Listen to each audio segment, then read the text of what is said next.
सिवाय एक लड़के के जिसका नाम बाकी है। उसको काफी चोटें लगी हैं और वो क्लास में सो रहा था। कुछ गुंडे उसके साथ पंगा लेने की कोशिश करते हैं पर वो सभी कांपने लगते हैं। जब बाकी से उनका सामना होता है वो चलते हुए उनके पास आता है और कहता है उनसे लड़ना उसके समय के लायक नहीं है और जब तक वो बीच में नहीं आएंगे तब तक बाकी उनके पीछे नहीं आएगा। अब एक छोटा बूढ़ा आदमी एक लिम्बो में स्कूल आता है जो कि टोकुगावा फैमिली की 11 जनरेशन का हेड और अंडरग्राउंड फाइट एरिना का शासक है। वो मार्शल आर्ट्स और फाइट के लिए गहरा सम्मान और प्रेम रखने वाला व्यक्ति है। अब उसके द्वारा बाकी को बुलाया जाता है। यहाँ स्कूल का प्रिंसिपल उसके तलवे चाटने की पूरी कोशिश कर रहा है। तभी बाकी अंदर आता है और टोकुगावा उसे चैंपियन कह के बुलाता है। बाकी उसे ओल्ड मैन कहता है और उसके आने का कारण पूछता है। वो बाकी को बताता है कि कुछ ही दिनों में सबसे शक्तिशाली आदमी टोक्यो जापान पहुंचने वाले हैं। ये सुनते ही बाकी सीरियस हो जाता है और हम देखते हैं यूएसए की जेल में डॉरेन नाम के विशाल आदमी को फांसी के लिए ले जाया जा रहा है। जब वो उससे उसकी आखिरी इच्छा पूछते हैं तो डॉरेन कहता है वो हार का स्वाद चखना चाहता है। अब फांसी की प्रक्रिया शुरू होती है और कैदी को 10 मिनट तक लटकाया जाता है ताकि उसके मरने की पुष्टि हो सके। पर जब उसे नीचे उतारा जाता है तो वो जाग जाते हैं।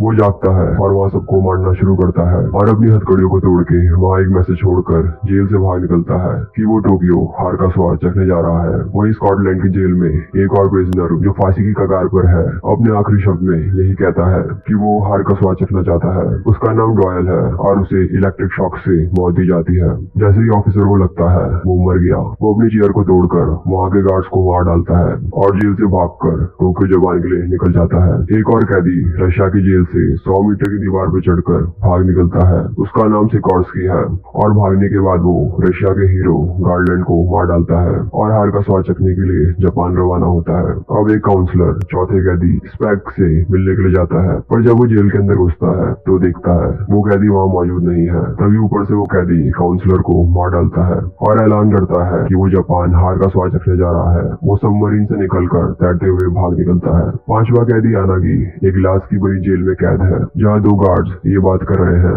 कैसे उसने 12 मुजरिमों को आसानी से मार डाला। जिस ग्लास में वो कैद है वो इतना मजबूत है कि उसे रॉकेट से भी नहीं तोड़ा जा सकता। यानागी खड़ा होता है और चलते हुए किनारे आकर ग्लास में अपना हाथ रखता है और एक छोटा सा वैक्यूम प्रेशर बना के ग्लास को तोड़ डालता है और गार्ड्स को मारकर टोक्यो हार का स्वाद चखने के लिए निकल जाता है। टोकुगावा बताता है कि ये 5 आदमी हाईली स्किल्ड फाइटर्स हैं और वो जापान बाकी के लिए आ रहे हैं और ये जंग अंडरग्राउंड मार्शल आर्ट्स और क्रिमिनल मार्शल आर्ट्स के बीच होने वाली है। अब एक पार्क में रॉबिन्सन जो कि एक बॉक्सिंग चैंपियन है अपनी प्रैक्टिस कर रहा है। डॉयल उसे देखता है और उसकी तरफ न्यूज़पेपर फेंकता है जिससे उसके चेहरे पे कट लग जाता है। रॉबिन्सन डॉयल का कॉलर पकड़ने की कोशिश करता है लेकिन उसकी सभी उंगलियां उसके कॉलर में मौजूद रेजर से कट जाती हैं। फिर डॉयल उसकी गर्दन को अपने कोहनी में लगे रेजर से कट कर देता है। अब जिन पुलिस को बाकी ने पहले डराया था वो कुछ गैंग्स मेंबर्स को बाकी से फाइट करने के लिए कहता है। अब उनमें से एक बाकी को पार्क में लड़ने के लिए बुलाता है। बाकी उसका ऑफर मान लेता है और अपने हाथ में लगे प्लास्टर को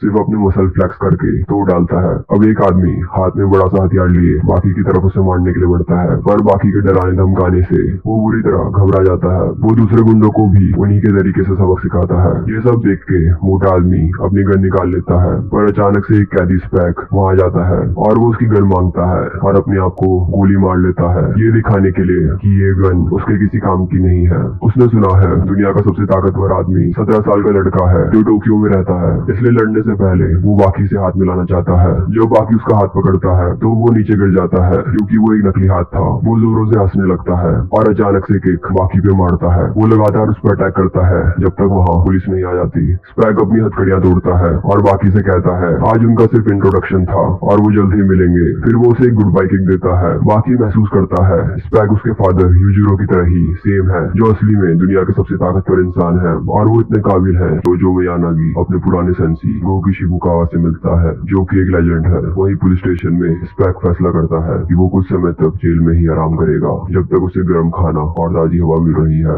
जब चीफ ऑफिसर टॉयलेट जाता है तो देखता है स्पैक भी वही है। वो उस पर अटैक करने की कोशिश करता है पर बुरी तरह नाकाम रहता है। अब खाने के बाद स्पैक अपने सेल में वापस चला जाता है। अब एक दूसरे डोजो में कात्सुमी जो की फाउंडर है शिन शिकाई कॉम्बैट कराटे का और रेत्सु जो की चाइनीज कैनपो फाइट का दिग्गज है, वहाँ अचानक से डॉरेन आ धमकता है और मास्टर डापो को ढूंढता है जो कि कात्सुमी के फादर है। कात्सुमी पहले उसे अपने शूज शूज उतारने को कहता है। डोरेन अपने शूज कात्सुमी की तरफ फेंकते हुए एक किक उसको मारता है। वो फिर से कात्सुमी को पकड़ता है और उसका गला दबाने की कोशिश करता है, पर कात्सुमी डोरेन के फेस में किक मार के खुद को बचाता है। डोरेन उसकी गले की तरफ एक लकड़ी का टुकड़ा फेंकता है और वहां से जाने लगता है, लेकिन रेत्सु उसे रोक देता है और उस पर अटैक करता है। डोरेन अल्कोहल निकाल के पीने लगता है और कहता है वो दोबारा प्रॉपर फाइट में मिलेंगे, और वहाँ आग लगा के गायब हो जाता है और रेत्सु गुस्से से आग बबूला हो जाता है। अब स्कूल में बाकी अपना फिटनेस टेस्ट दे रहा है। वो इतनी ताकत से भागना शुरू करता है जिससे ग्राउंड में एक बड़ा होल बन जाता है। लॉन्ग जंप में वो लाइन से भी दूर जंप करता है।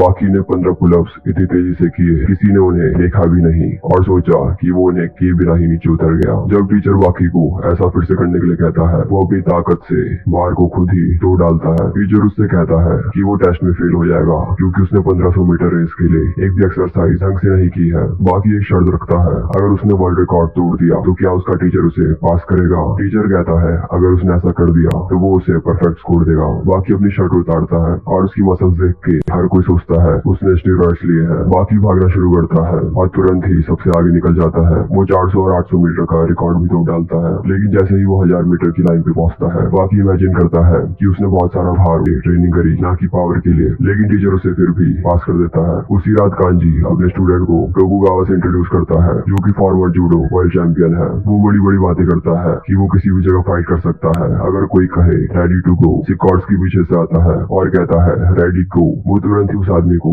अपने मुक्कों से धराशायी कर देता है। वो कहता है अगर किसी को भी फाइट शुरू करने के लिए कहना पड़े वो असल में फाइटर नहीं है। अब बाहर कांजी सिकॉर्ड्स की पे अटैक करने की कोशिश करता है, लेकिन उसके द्वारा बुरी तरह पीटा जाता है। टोकुगावा उसे अपने साथ अंडरग्राउंड एरिना में ले जाता है जहाँ दूसरे 4 कैदी भी मौजूद होते हैं। टोकुगावा ने उन्हें नहीं बुलाया था, लेकिन वो उस एरिना में भारी मात्रा में खून को सूंघते हुए आए थे। अब हर कोई अपने जापान आने का कारण बताता है, जो कि हार का स्वाद चखना है। टोकुगावा फैसला करता है वो उनकी विश पूरी करेगा और वो पिछले टूर्नामेंट के टॉप 5 स्ट्रॉन्गेस्ट फाइटर्स को वहाँ बुलाता है, जो बाकी डापो, गोकी, रित्सु और हानियामा है। डापो रिचिगो गॉड ऑफ वॉर के नाम से भी जाना जाता है। हानियामा जापान का सबसे बेस्ट स्ट्रीट फाइटर के साथ हानियामा गैंग का लीडर है। टोकुगावा बताता है पिछला टूर्नामेंट, जो कि दुनिया का सबसे बड़ा और अत्याधुनिक टूर्नामेंट था, उसका विनर बाकी है और बाकी के बाद दूसरे 4 टॉप फाइटर्स हैं। वो 5 कैदी हार का स्वाद चखना चाहते हैं और टोकुगावा को यकीन है इन 5 आदमियों के अंदर ऐसा करने की स्ट्रेंथ है। सारे फाइटर्स इस बात पे सहमत होते हैं कि वो रिंग में फाइट नहीं करेंगे, बल्कि उनकी असल जिंदगी में करेंगे, जो कि फाइट करने का असली रूप है। कोई भी किसी भी समय किसी के लिए भी आ सकता है और यहाँ कोई भी रूल नहीं होंगे। और इसी के साथ फाइट शुरू होती है। डापू डोरेन के साथ जाता है क्योंकि वो उसके साथ हिसाब बराबर करना चाहता है जो उसने कात्सुमी के साथ किया, और रित्सु भी वहाँ डोरेन से लड़ने पहुंच जाता है। डापू डोरेन के फेस पर एक जोरदार किक मारता है, लेकिन वो डापू पे आग से अटैक करता है। वो अपने आप को आग से बचाने के लिए हैंड रोटेशन डिफेंस टेक्निक का यूज करता है। इस दौरान कांजी सिकॉर्स्की के पास अपने 2 आदमियों को भेजता है ताकि वो उसका बदला ले सके। वो उसे बांधकर अपने साथ डोजो ले जाते हैं। जब डापू अपना बचाव आग से करता है, डोरेन पतली तारों से उसका पूरा हाथ काट डालता है। डापू अपनी चोट पे प्रेशर डाल के ब्लीडिंग को रोक देता है। डोरेन उसे ऑफर देता है कि वो हार मान ले, लेकिन डापू कहता है जब रोज की तरह वो अपनी उंगलियों को ट्रेन कर रहा था तब उसे काफी फ्रैक्चर आए थे, जिस वजह से वो कभी अपनी पूरी ताकत यूज नहीं कर पाया। लेकिन अब वो अपनी उंगलियों के बिना पूरी जान से उस पर हमला कर सकता है और वो एक करारा पंच उस पर मारता है और गायब हो जाता है। वहीं डोजो में कांजी सिकॉर्स्की पे गोलियां चलाता है, लेकिन इसका उस पर कोई असर नहीं दिखता क्योंकि उसने बुलेट प्रूफ वेस्ट पहनी है। सिकॉर्स्की तुरंत ही कांजी के साथियों को पीट डालता है। ये देख कांजी डर जाता है और सरेंडर कर लेता है, लेकिन सिकॉर्स्की उस पर रहम नहीं खाता और उस पर अटैक करने लगता है क्योंकि वो इस बात पे भड़का हुआ था कि वो कितना स्वार्थी है, जो सिर्फ अपने बारे में सोच रहा है और अपने साथियों का बदला नहीं ले रहा है। वो कांजी को पूरी तरह